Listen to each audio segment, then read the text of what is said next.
Do you remember who you were before the world told you who you should be? Right? Like courage. Do you remember who you were before the world told you who you should be? And so anytime you got to be courageous, let's look at it from the standpoint of dreams, goals, and aspirations. You got your dream, your goal, and your aspiration, and then you got reality. And oftentimes reality doesn't reflect the goal, the dream, and the aspiration. And so when you think courage, like being courageous and following your heart because it somehow knows what you want to do, it's almost like when you feel something that you should do, and for some strange reason, like your mind or your spirit tells you, nah, I don't want to do it because it takes you outside of your comfort zone, but you know you should do it, you could feel it, and then you go against it. If you just do what you want right now all the time, one of the problems with that is you're going to get yourself in trouble.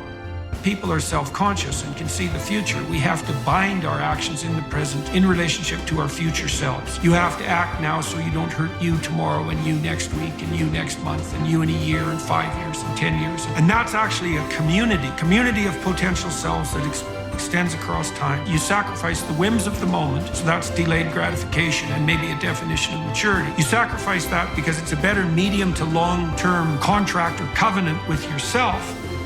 You don't become legendary by accident. You don't become the greatest you by accident. You don't become that person you were created to be by accident. You become that person by being intentional, by saying, you know what, this is what I'm gonna get out of this year. Right now, you should be saying, this is what I'm gonna get out of this moment. This is your life. You have to figure it out. You have to figure out what's best for you. But I will tell you this, a made up mind.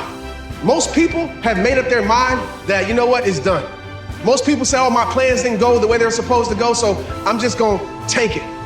But not you. You're gonna make up your mind that you're gonna be that 1%. The fire of motivation, the fire of trying to achieve something for a better version of yourself is something that if you practice it long enough, you can recall it.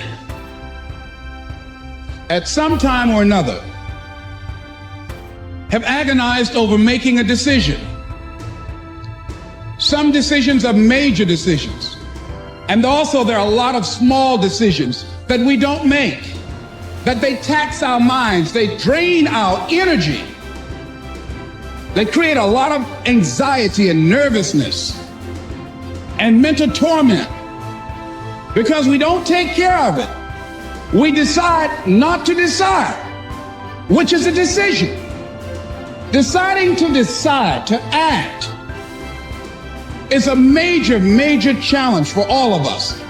And there are things that happen to us along the way, experiences that we have that prevent us from working through the mental block of acting, of doing those things that we know we ought to do. Because you have that fire inside of you. Strong mind goes together with strong body.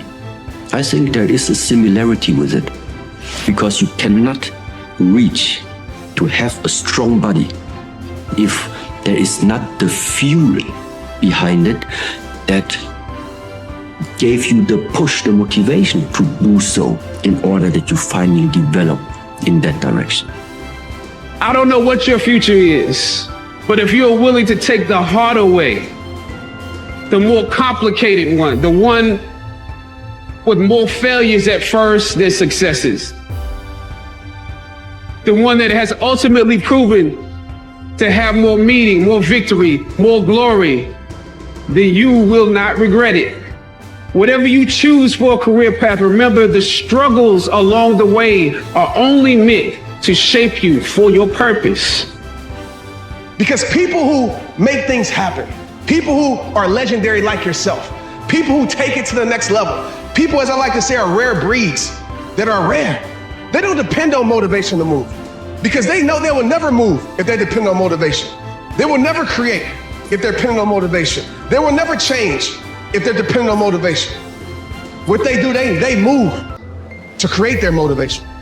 Most people move once they're motivated, but rare breed people, they create their movement to create the motivation.